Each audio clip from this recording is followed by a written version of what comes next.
Okay, we have 5 seconds. It's going to come. The show's going to start. You wait for it any second now.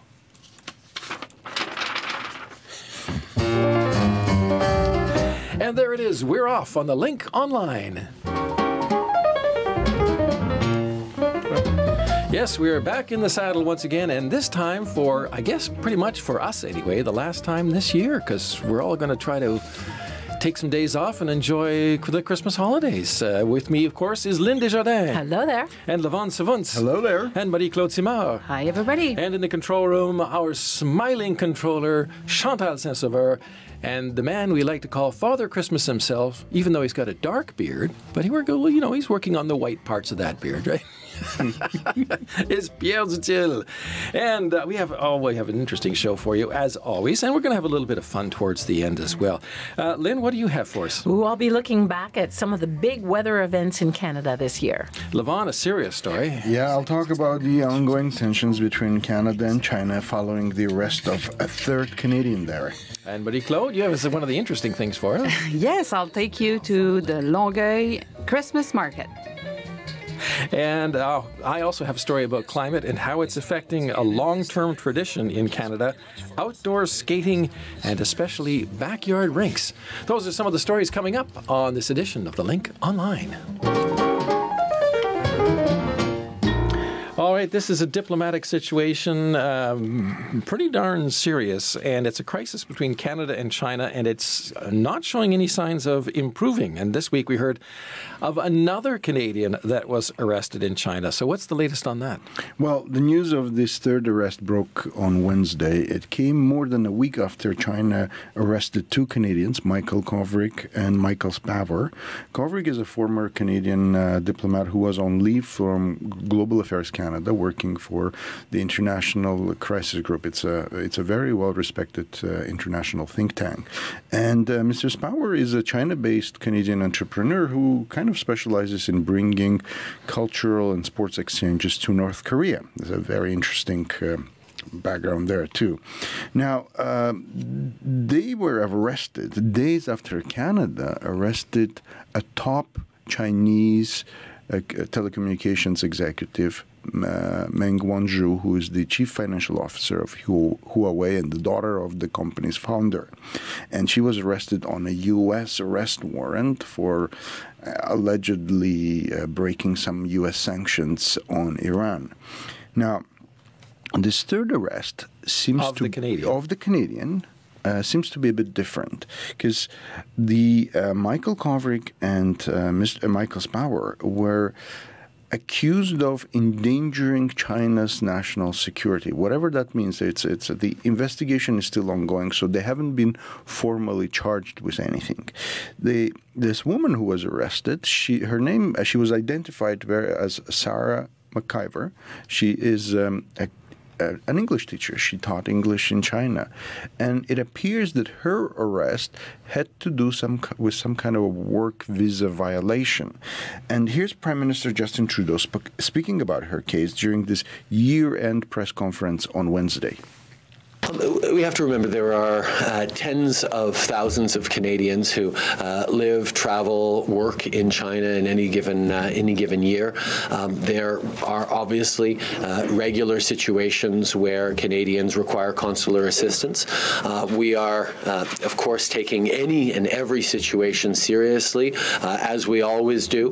But we are looking into the details on this most recent one that doesn't seem to fit the pattern set by the previous two, but we'll have more to say as we collect the facts on this issue. So on the previous two, why don't you publicly demand the release of those detained Canadians when the American Secretary of State has already? And at what point will you consider reaching out, speaking to the Chinese president to try and lower the temperature? One of the things that I've learned over these past 3 years of being engaged in consular cases and showing a modest amount of success in securing the return of Canadians in difficulty around the world is that every case is different. It requires a complex approach that is a combination of multiple different elements. when I was in opposition as a leader of the opposition, I remember standing in the House and challenging Mr. Harper to pick up the phone and get this Canadian released. I now understand that it's always a lot more complicated than that, and we have engaged in a very, very thoughtful way on trying to get the best outcome. And sometimes politicizing or amplifying the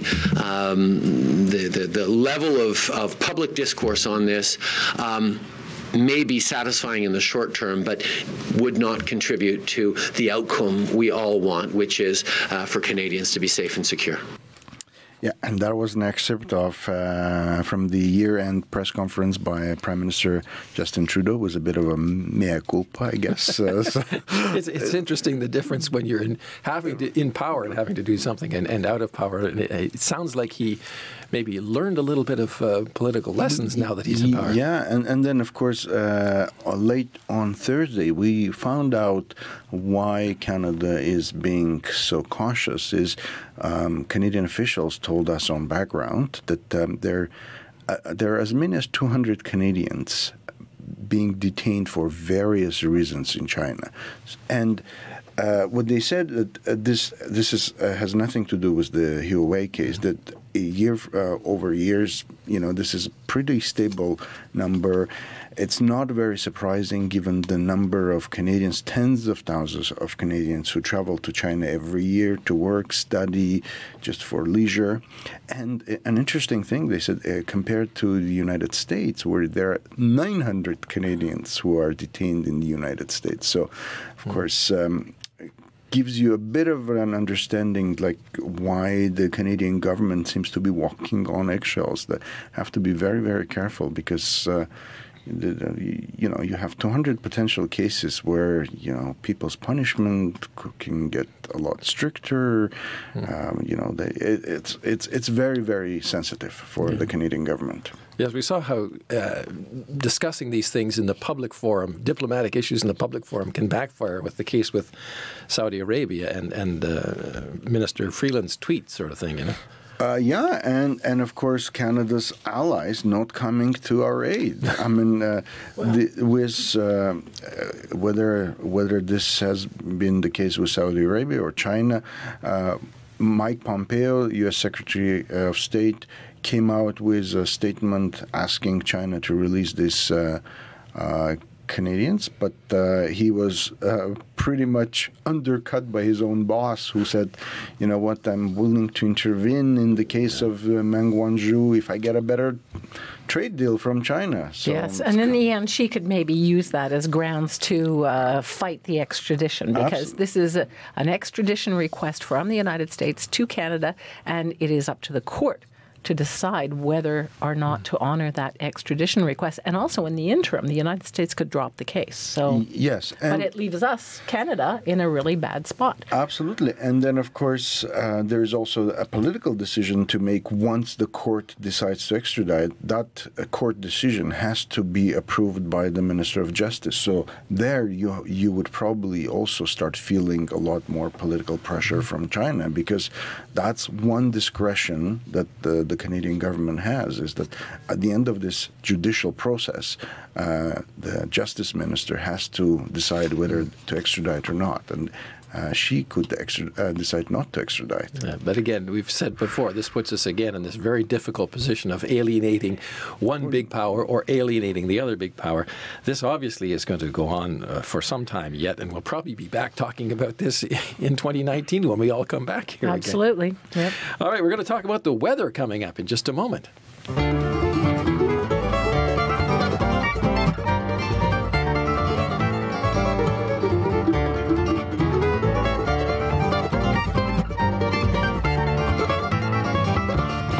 Well, there certainly have been a lot of weather-related stories in the news around the world in this past year. And, of course, Canada, as a huge country, we have already seen where we can have massive drought and forest fires on one side of the country and floods and too much rain on the other side. And so it's an interesting thing. And, of course, with all this large country and with the huge variety of weather conditions that we can experience, we have had some very interesting and, I suppose, very damaging weather situations. And, Lynn, this is something you looked into.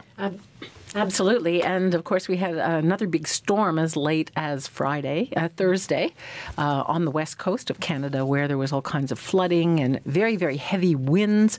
But that didn't make it into the list because the list was written before that. And this was Canada's Department of Environment and Climate Change issued a list of the country's top 10 weather stories for 2018. And it noted that Canadians continue to experience more and more extreme weather that scientists, and I quote here, clearly linked to climate change. That was in the government statement. So I spoke with David Phillips. He is the government's senior climatologist to find out more about how the weather is changing. It's not as if we get new weather from climate change. It's not as if we get, for example, sandstorms in Montreal or we get hurricanes in February. I mean, it's not shockers like that, but it's the same old weather. It's our grandparents' weather. It's just that what's different is the intensity of it, the duration of it, the frequency of it. It's almost like the statistics of weather change. And, what is the definition of climate? Well, climate is the statistics of weather. So if you change the climate, you change those statistics that storms are more frequent, they last longer. I think one of the things I used to always marvel at in Canada and brag about is that the storms kind of hit and run. They don't stand around and clobber you and torment you like they do in other parts of the world. What we're seeing now, Lynn, is that storms are taking their sweet time to cross a region. And so therefore, it starts raining on Thursday, and my gosh, it's still raining on Saturday, where it used to be just a one-day wonder. And so there's more time to spread its misery. So I think that what I saw this year in terms of Canada, yes, I think ice disappeared in the north. It's continuing to be a problem. We saw forest fires, yet we see them every year. But in this case, they were more fires. They were longer lasting. They went on forever. And then they created smoke issues where 10 million Canadians were affected by the smoke. So it wasn't just fire in your province. It was smoke that drifted, the winds took it where it wanted to, and we had people in Labrador gasping and wheezing and tasting and smelling the smoke from British Columbia fires. In fact, even that smoke was found in Europe. You could see it on satellites. The plume was carried right across the other side of the world. So those are the kinds of things that we are certainly seeing. The same old floods, yes, and droughts and heat waves. But and I think the heat wave was something that really stood out for me. I mean, it was a global heat wave. We were just part of that global heat wave. We had heat waves in 4 continents. I mean, Japan and Korea had some of their warmest temperatures on record. 150 people died in Japan because of the heat wave. That heat wave was there in England. It went from the Arctic Circle to Death Valley, California. And we were caught up in the same, where it went from coast to coast. And we're a big country, the second largest in the world. And you don't always have one part of the country suffering from heat and humidity, but it was everywhere. We went from one coast to the other to the Arctic. That it seemed to be part of this excruciatingly hot kind of summer. And yet when you look at the year in Canada, it was kind of interesting because it started off cold, winter was coolish and long, and we had the coldest fall in 28 years, but in between we had one of the warmest summers, the 3rd warmest on record. And it's that kind of, when you average the hell out of the weather in Canada, it came up to be kind of lukewarm. But it just shows you that, numbers can lie. I mean, if it really was told that transition seasons in Canada were measured in days, not months. Dave Phillips said that the weather was considered unusual this year, but it might not be considered unusual 50 years from now, that unusual may be the norm. As he put it, we have lots of wild, woolly, and wacky weather in Canada. And his sense is that 2019 is going to be, quote, another rip-roaring year. You know, I remember when years and years and years ago, 15, 20 years ago, when the first sort of notions of climate change were happening, I remember scientists saying, well, you're not going to see a lot of average difference in the temperature or the weather. What you're going to see is the peaks are going to be more intense. You know, it's going to be hotter and it's going to be colder. And because those are the peaks, but if you average it out, it's not much different. And the same with the weather, like Mr. Phillips just said. That's exactly what he said. And so all these predictions, I find it interesting. Those predictions from like 20 years ago seem to be coming true. And you know, it's just amazing. And for example, we don't often hear when you're in a country. You don't often hear of what's happening on the other side of the world. Like he mentioned Japan, for example. Now, that wasn't really in the news in Canada. We didn't hear about that. Australia had terrible heat waves, and they're going to have another very hot year, apparently.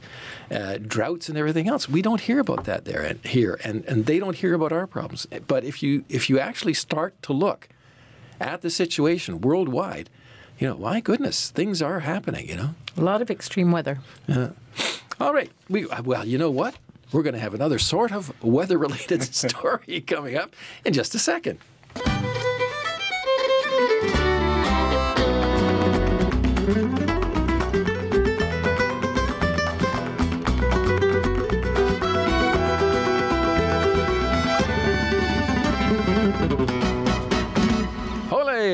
Now there's some warm music for you. I like that. But it's not climate change music just because it's warm. There you go.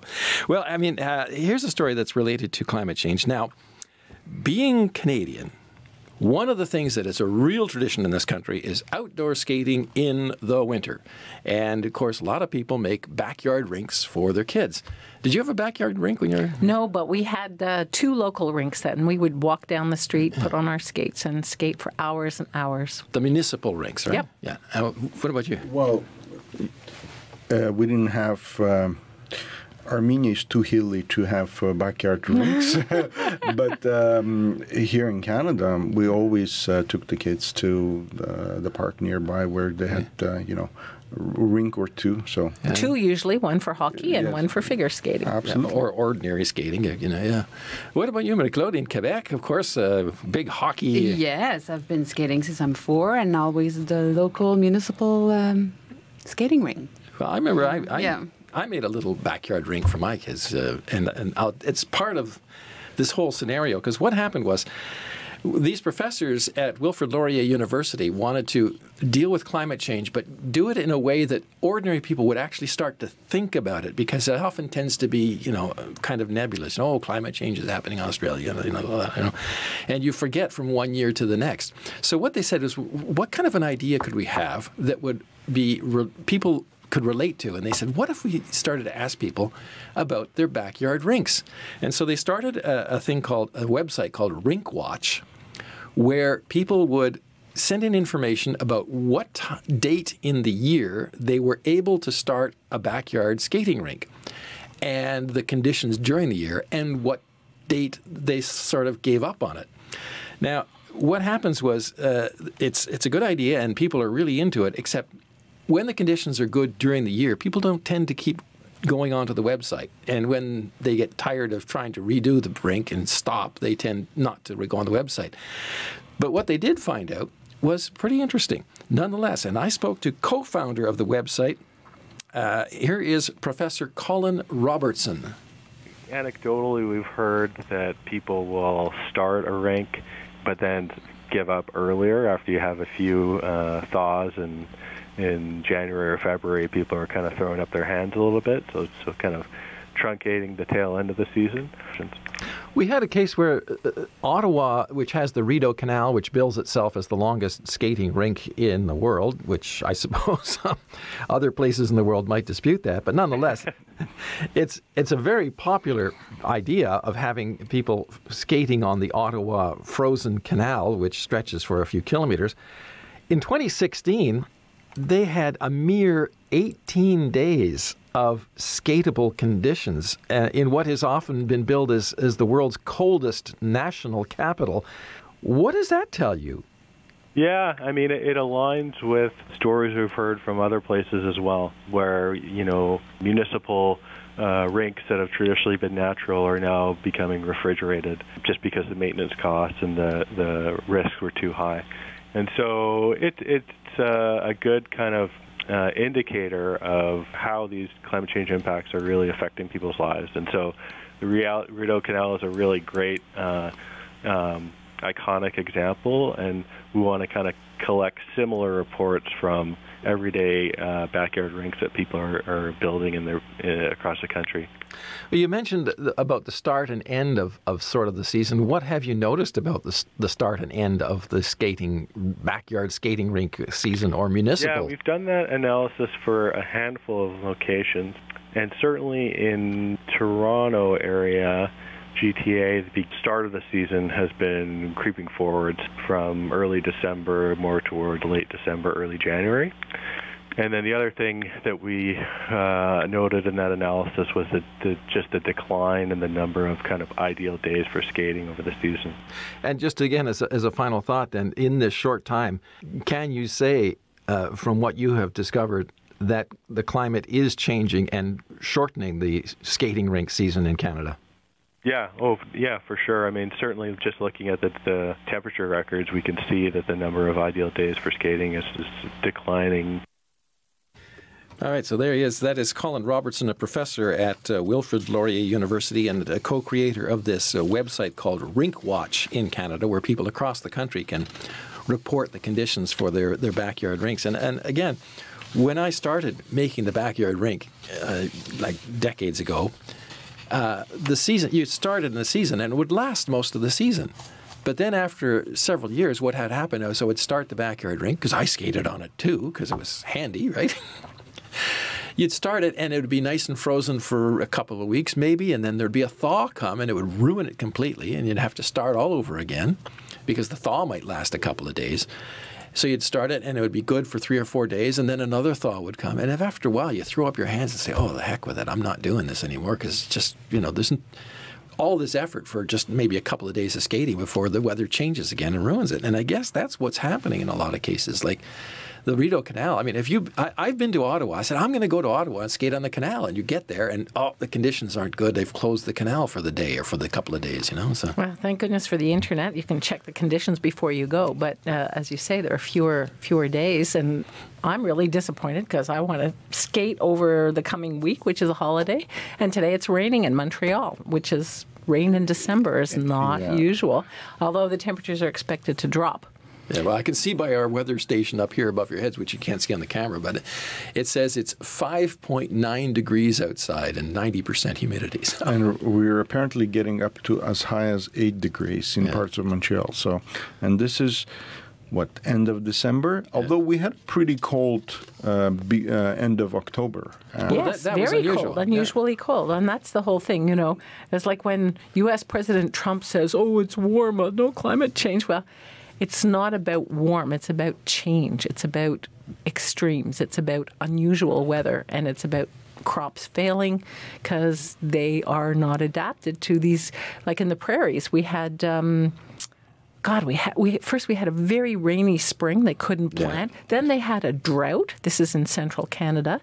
And then when the crops finally came in the southern part of the country, it was harvest time and they had a big snowfall.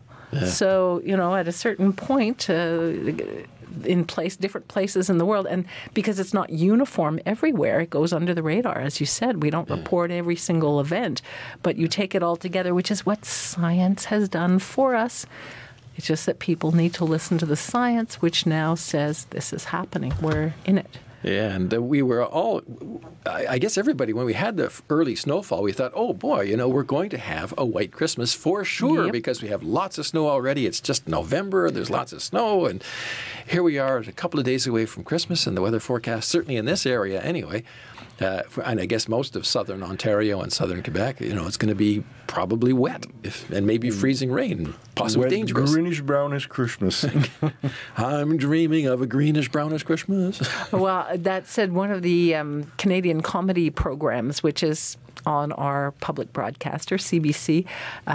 There is a great skit about the Christmas song, which has been adapted to apocalyptic. And then you've got in the background, the fires, and it's really quite funny. So look up, this hour has 22 minutes. And if you go on the internet and look up CBC, this hour has 22 minutes, you'll see some very funny or very scary skits about climate change. Well, on a bit of a happier note, Marie-Claude, you went out and got some happier stuff for us, right? Yes. As you notice, I'm all dressed in red. I'm in the holiday spirit. Can we see the back of your shirt? Where's the camera? There, see. Look at me. That's a nice holiday shirt. I wear that once a year or twice, today and probably on the 24th or the 25th. And also, there's different little outdoors markets that are happening right now at this time of the year. Well, in Longueuil, where I live, which is on the south shore of Montreal, there is a Christmas market. That's the way they called it there. And I went to check it out last night, so I made a little video, which is all right, right here. Let's. And while we're look at that, isn't that lovely? Look at that. And while we're watching that, I will distribute a little bit of eggnog, which is which is our typical Christmas drink. As you notice, there's not very much. Look at the train. There's not very much snow on the ground. That's what's missing in the scenery there. Oh, we have the train built. Yeah. So there's all different artisans and different people selling all sorts of different things like ostrich meat and alpaca wool. Oh, good. And spice Santa was wine. there, yeah. So I bought myself ostrich soap. Supposedly the fat there is very good for your skin. Ostrich soap. A soap. Wow. Yes. Yeah. And here we go. So I don't know. Is there? I mean, it looks. What are you making? Pretzel. Pretzels. Oh, yeah, very good. I tasted one, of course. But I see you didn't bring any this week. No, actually, no, I didn't bring any. It's okay. We got eggnog. Is We're there one good. in your area, Lynn? Is there a market Christmas like that? market? No, I think there's one in Atwater Market that they do something out there. Oh, yeah. How about you, Levin? Is there anything? Well, there's a small Christmas market in our area, but it's nothing as elaborate as this one. We just have people coming over, like artisans and maybe a few farmers just selling stuff and Christmas trees too. Ah, yeah. So Yes, you can buy a live Christmas tree not far from my house. It's pretty amazing. Longueuil is really a place to discover. I don't know if you guys come often on the South Shore, but well, given the Montreal roads, it's sometimes hard to get there. yeah. It looks pretty nice. Yeah, it's like what we call the Vieux Longueuil, very historical buildings, and there's a nice place to see where they. So yeah, all there's missing is that. I don't know if we can relate that to climate change, but there's definitely not much snow on the ground, which would make the picture much nicer. Well, that's really nice, though. That's a very nice market that they've got there. Yeah. So if you want to do your last-minute shopping, this is the place to go. Okay. Apparently, a lot of people do leave it till the last minute. Statistically speaking, they say a lot of Canadians leave their shopping till the 24th. Yeah. Levon. Well, let's put the lights down just a little bit, and we'll put on a little bit of Christmas. If I can untangle these things. Oh, they even change colors. Mark. Oh yeah, this Very is cool. high-tech stuff here. Yeah, I have to say that in my neighborhood, I live in a residential neighborhood with lots of trees and everything, and many of the houses have lovely Christmas lights. And because, of course, today is the shortest day of the year, this Friday, it gets dark very early. So as you're coming home from work, you have all the bright Christmas lights. It's quite nice to see. Well, what are you going to do over the next few days? What are your plans? Well, I'm not going cross-country skiing. You could, because supposedly there's a lot of snow right outside of Montreal. Even with all the rain? David, yeah. Oh, okay. So I think I was also planning a day of skiing on the 25th. Skiing. And supposedly it's great in the Eastern Township. You're going to give me a full report? Yep. Because I want to go on the 26th, so you can be the guinea pig. You could go check it out and This let is me know. cross-country I'll skiing, text right? you. Yeah. Both. Both, yeah. Oh. Supposedly the downhill skiing is very good too right now. Levon, what are you up to? I have family visiting from California. I think they were hoping to get a bit of a Canadian northern experience, but we'll see. Just take them a little bit outside of Montreal. I don't know why it's so hot here. They were probably saying, "Oh, let's go up and see the polar bears at Levon's place." Yeah, my nieces think that I have polar bears in my backyard. Oh, it's surprising how many Americans think we live in igloos. It's notorious. Well, that's about all the time we have for it. We have some nice music provided by Chantal on the background there. Aw, I'm dreaming of a white Christmas. Thank you. Chantal, what are you going to do for Christmas? No. Well, that's it for us for this. Oh, the lights are back on. That's it for us for this edition of the show, and I guess we'll be back together to see you next year. For Lynn and Levon and Marie-Claude and Chantal and Pierre, I'm Mark Montgomery. Take care till next time. Bye-bye. Bye. Happy Happy New holidays. Year.